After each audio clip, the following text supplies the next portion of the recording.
बच्चे खेलते समय कैरम बोर्ड पर पाउडर का इस्तेमाल क्यों करते हैं? आपने भी अगर कैरम बोर्ड खेला होगा तो आपने वहां पे पाउडर जो है वो छिड़का होगा, तो क्यों छिड़का है उसका आपको रीजन बताना है। जो जय हिंद, वेलकम टू विजयपथ एजुकेशन। आज की इस जनरल साइंस की क्लास में मैकेनिक्स को हम स्टार्ट करने वाले हैं। तो एमसीक्यू क्वेश्चंस के माध्यम से आज की हमारी ये क्लास इंपॉर्टेंट आपके लिए रहेगी। सो स्टार्ट करते हैं। सबसे पहले क्वेश्चन रहेगा, समुद्र में तैर रही एक शार्क ये दिखाती है, यानी कि जो समुद्र में एक शार्क तैर रही है वो किस चीज से संबंधित है? कर्षण, सर्पी घर्षण, स्थैतिक घर्षण या फिर बेलन घर्षण। तो इसका जो राइट आंसर रहेगा वो रहेगा यहाँ पे कर्षण, ऑप्शन नंबर ए। अगला प्रश्न है, बच्चे खेलते समय कैरम बोर्ड पर पाउडर का इस्तेमाल क्यों करते हैं? आपने भी अगर कैरम बोर्ड खेला होगा तो आपने वहां पे पाउडर जो है वो छिड़का होगा, तो क्यों छिड़का है उसका आपको रीजन बताना है। जो घर्षण है उसको क्या करने के लिए? कम करने के लिए, ताकि वो स्मूथली जो है वो स्ट्राइकर जो है जैसे आप उसको हिट करें वो एक पोजीशन से दूसरी पोजीशन तक वो चला जाए, थोड़ा स्मूथनेस के लिए। तो राइट आंसर ए रहेगा। न्यूटन का निम्नलिखित में से कौन सा नियम बल की परिभाषा को बताता है? बल की परिणात्मक परिभाषा को बताता है। देखिए काफी इंपॉर्टेंट वर्ड यहाँ पे लिखा गया है। बात करें न्यूटन के फर्स्ट लॉ की, तो न्यूटन का फर्स्ट लॉ सिर्फ और सिर्फ उसकी परिभाषा को ही बताता है, सिर्फ उसकी डेफिनेशन को रिप्रेजेंट करेगा, ठीक है। लेकिन अगर बात करें यहाँ पे परिणात्मक परिभाषा, यानी कि रिजल्टेंट फॉर्म में, रिजल्टेंट का मतलब होता है ऐसी कोई चीज आपके पास दे दी जिससे आप वैल्यू निकाल सकते हो, तो वो कौन सा है? गति का दूसरा नियम है, जिसमें हमें F is equal to ma के बारे में पता चलता है। F is equal to ma, option D इसका राइट आंसर है। अगला क्वेश्चन है, बल के परास का घातांक 10 की पावर 16 होता है, कब होता है ये आपको यहाँ पे बताना है। तो जब दुर्बल नाभिकीय की बात की जाती है तो बल के जो परास है, ठीक है, उसकी जो पावर है वो 10 की पावर -16 चली जाती है। अगला प्रश्न, किसके अनुसार उस क्षेत्र के द्वारा विभाजित बल के बराबर है जिस पर यह कार्य करता है? आपको बताना है ऐसा कौन सा लॉ है जो हमें बताता है कि विभाजित बल के बराबर है, ठीक है, यानी कि उस क्षेत्र का जो टोटल कार्य रहेगा वो क्या होगा? उसके बल के ऊपर, उसकी फोर्स के ऊपर डिपेंड करता है, ठीक है जी। तो वो किसका लॉ है? वो है पास्कल का लॉ, ऑप्शन ए इसका सही आंसर है। अगला प्रश्न है, जड़त्व किसके समानुपातिक है? जड़त्व जो है वो किसके समानुपातिक है? द्रव्यमान के, यानी कि जड़त्व यानी कि जो इनर्शिया है वो डायरेक्टली प्रोपोर्शनल किसके है, ठीक है। तो इनर्शिया जो है वो डायरेक्टली प्रोपोर्शनल किसके है? द्रव्यमान के है, यानी कि मास के इक्वल ये रहता है। ऑप्शन ए इस क्वेश्चन का राइट आंसर है। अगला, एक बाहरी निकाय है जो किसी पिंड की विराम अवस्था या एक समान गति को बदलने के लिए लगाया जाता है, यानी कि कौन सी ऐसी चीज का आप यूज करते हैं? ऊष्मा, शक्ति, ऊर्जा और बल में से अगर कोई चीज रेस्ट पोजीशन में है, विराम अवस्था में है, तो आप उसको वो चीज लगा के उसकी गति को आप क्या कर सकते हैं? चेंज कर सकते हैं। तो आपको क्या लगाना पड़ेगा? बल लगाना पड़ेगा, आपको वहां पे फोर्स लगानी पड़ेगी, जो कि न्यूटन के फर्स्ट लॉ में आपको समझाया गया है, लॉ ऑफ इनर्शिया में उसको बताया गया है। अगला प्रश्न है, निम्नलिखित में से कौन सी संरक्षी बल की विशेषता है? ठीक है जी, संरक्षी बल की विशेषता क्या है इसमें से? तो इसका जो राइट आंसर यहाँ पे रहता है, इसके द्वारा किया गया कार्य पूरी तरह से पुनः प्राप्ति योग्य जो है वो होता है, ठीक है, हम उसको दोबारा से अटेन जो है वो कर सकते हैं। ये संरक्षी बल की यहाँ पे बात की जा रही है। जैसे आप किसी रबड़ को खींचते हैं, इलास्टिसिटी की बात करते हैं, तो पुनः आप उसको वापिस उस पोजीशन में लेके आ सकते हैं। यदि दो बल किसी वस्तु के विपरीत दिशा से कार्य करते हैं तो उस पर लगने वाले कुल बल का परिणाम दोनों बलों के परिणाम का कितना होता है, ठीक है। यानी कि दो बल किसी वस्तु पर विपरीत दिशा में कार्य कर रहे हैं, एक टेबल है, एक जो है वो आपका लगा रहा है इस तरफ को, ठीक है, यानी कि वो आपके वेस्ट डायरेक्शन की तरफ धक्का दे रहा है, और एक जो है वो इस तरफ लग रहा है, विपरीत दिशा में लग रहा है। या फिर आप मान के चल सकते हैं ये टेबल इस तरफ को खींच रहा है, ये टेबल इस तरफ को खींच रहा है, विपरीत दिशा में। तो यहाँ पे बोला गया कि टोटल जो बल आएगा वो किसके बराबर आएगा? या गुणनफल आएगा, योग आएगा, अनुपात आएगा, या फिर अंतर यहाँ पे आएगा। तो वो दोनों के किस में काउंट किया जाता है? अंतर, दोनों की डिफरेंस में काउंट किया जाएगा, ठीक है। जिसका डिफरेंस वहां पे होगा वो उसी की तरफ जो है वो जाएगा। मान के चलते हैं यहाँ से मैंने 10 न्यूटन की फोर्स लगाई, यहाँ पे मैंने 8 न्यूटन की फोर्स लगाई, तो किसकी तरफ मूव करेगा, इसकी तरफ, क्योंकि आपने क्या निकाला, दोनों का डिफरेंस निकाला। डिफरेंस से ही तो आपको पता चला कि इसकी वैल्यू ज्यादा है तो मूवमेंट इस डायरेक्शन में होगी। यहाँ पे बात करेंगे, इसकी मूवमेंट है 5, इसकी मूवमेंट है 5, ठीक है, तो दोनों का डिफरेंस कितना हुआ, 0। तो 0 के केस में वो स्टेबल रहेगी, ठीक है, अपनी जगह से मूव नहीं करेगी। अगला क्वेश्चन है, घर्षण सतहों की चिकनाई पर निर्भर करता है, घर्षण का बल हमेशा लागू बलों का डैश करता है। क्या इसका राइट आंसर है, यहाँ पे देखते हैं क्वेश्चन के ऊपर। तो यहाँ पे आपके पास जो क्वेश्चन दिया गया है, घर्षण सतहों की चिकनाई पर क्या करता है, निर्भर करता है। बिल्कुल जी, जो हमारा फ्रिक्शन है वो किसके ऊपर डिपेंड करता है, वो एक मटेरियल के ऊपर जो है वो डिपेंड करता है।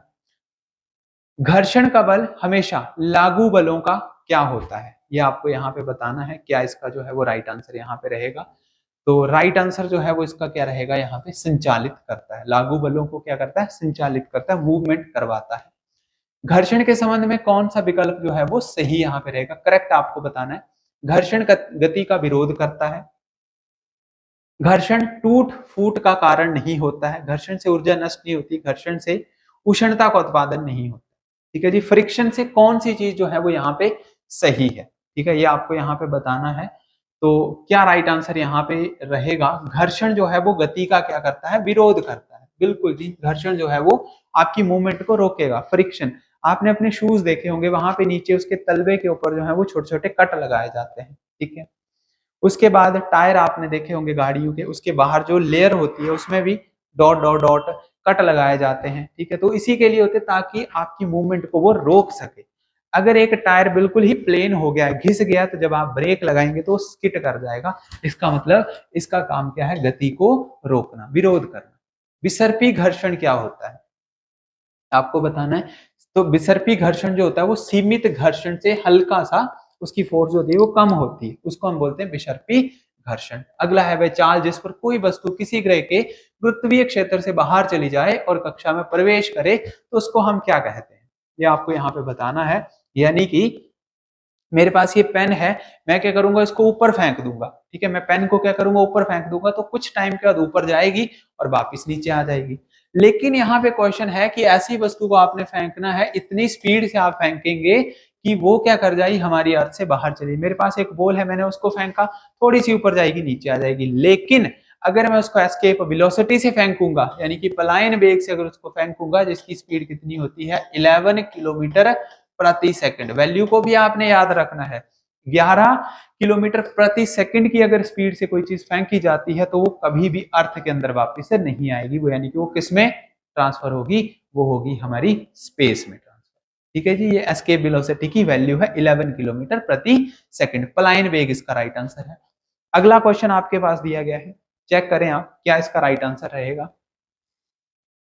बात की जा रही है यहाँ पे, जब कोई पिंड दूसरे पिंड की सतह पर लुढ़कता है तो इसकी गति के प्रतिरोध को हम किस नाम से जानते हैं, ठीक है जी, उसको किस नाम से जानते हैं, तो उसको रोलिंग फ्रिक्शन के नाम से जो है वो जाना जाता है। ऑप्शन नंबर डी इसका राइट आंसर रहेगा। अगला क्वेश्चन है, एक निकाय विश्राम अवस्था में कहलाता है, कब कहलाता है, यदि वे समय के साथ अपनी स्थिति को बदलता है, दूसरे गतिशील निकाय के साथ समान गति से चलता है, समय के साथ धीरे धीरे चलता है, यह समय के साथ अपनी स्थिति में क्या करता है, परिवर्तन नहीं करता। तो आपको बताना है कि एक निकाय विश्राम अवस्था में कब कहलाता है, कब कहलाता है, जब वो अपनी स्थिति में, अपनी पोजीशन में कोई भी चेंज नहीं करता है। तो ऑप्शन नंबर डी जो है वो इस क्वेश्चन का क्या हो जाएगा, राइट आंसर हो जाएगा, क्योंकि उसने अपनी पोजीशन को चेंज नहीं किया। मैं एक जगह पे स्टेबल हूं, आपने पेन टेबल के ऊपर रखा, स्टेबल है, क्यों, क्योंकि उसने मूवमेंट नहीं की। तो राइट आंसर आएगा ऑप्शन डी।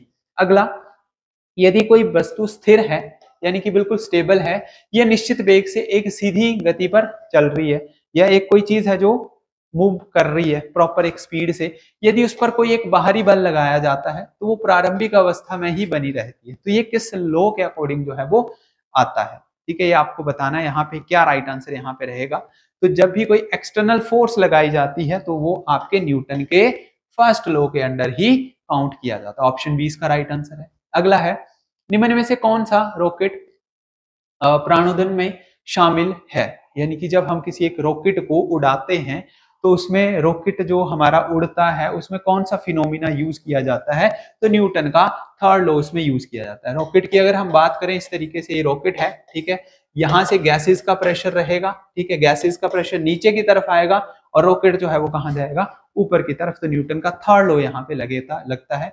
72 किलोमीटर प्रति घंटे के वेग का अर्थ क्या है, यानी कि आपको चेंज करना है इसको 72 किलोमीटर पर आवर से मीटर पर सेकंड में जाना है। तो किलोमीटर पर आवर से मीटर पर सेकंड में जाने के लिए 5/18 से गुणा की जाती है। तो 18 से जाएगा 4 बार, 4 को 5 से करेंगे तो आंसर आएगा 20। तो ऑप्शन नंबर सी इसका राइट आंसर है। अगला है, यदि किसी पाइप का क्रॉस सेक्शन एरिया बढ़ाया जाए तो द्रव प्रवाह की गति में क्या फर्क पड़ेगा, ये आपको बताना है। यदि किसी पाइप का क्रॉस सेक्शन एरिया बढ़ाया जाए, यानी कि पाइप है, अगर उसके एरिया को हम बढ़ा देते हैं, ठीक है, उसके एरिया को बढ़ा देते हैं तो द्रव प्रवाह की गति, ठीक है, क्या उसके ऊपर फर्क पड़ेगा। तो देखिए इनडायरेक्टली प्रोपोर्शनल होते हैं, तो उस वजह से अगर एरिया को बढ़ाएंगे तो स्पीड जो होगी वो उसकी क्या हो जाएगी, कम हो जाएगी। स्पीड जो होगी वो क्या हो जाएगी, कम हो जाएगी, घट जाएगी। ठीक है, अगला है, त्वरण के परिवर्तन की दर के बराबर होता है। क्या राइट आंसर आएगा इसका, विस्थापन, स्थिति, वेग, संवेग त्वरण के परिवर्तन की दर के बराबर होता है, आपको बताना है। तो यहाँ पे चेंज किया जाता है किसमें, वेग में, यानी कि rate of change of velocity is known as acceleration. यही आपको यहाँ पे बताना था कि त्वरण में किसका चेंज आता है, rate of change of velocity, वेग का। अगला है, सीधी सड़क पर चल रही एक कार डैश गति का उदाहरण है। सीधी सड़क पे वो जा रही है तो इसका मतलब है नॉर्मल है, सरल, रैखिक है, लीनियर है, तो ऑप्शन सी सही है। निम्नलिखित में से कौन सा गुण एक समान परिपत्र गति से लिए सही नहीं है, आपको बताना है कौन सी चीज यहाँ पे गलत है। दूरी हमेशा विस्थापन के बराबर होती है, क्या ये सही है या गलत है। उसके बाद है, वेग हमेशा वृत्त की त्रिज्या पर लंबवत होता है, ठीक है। शरीर की गति स्थिर रहती है, शरीर का वेग जो है वो क्या करता है, लगातार बदल जाता है।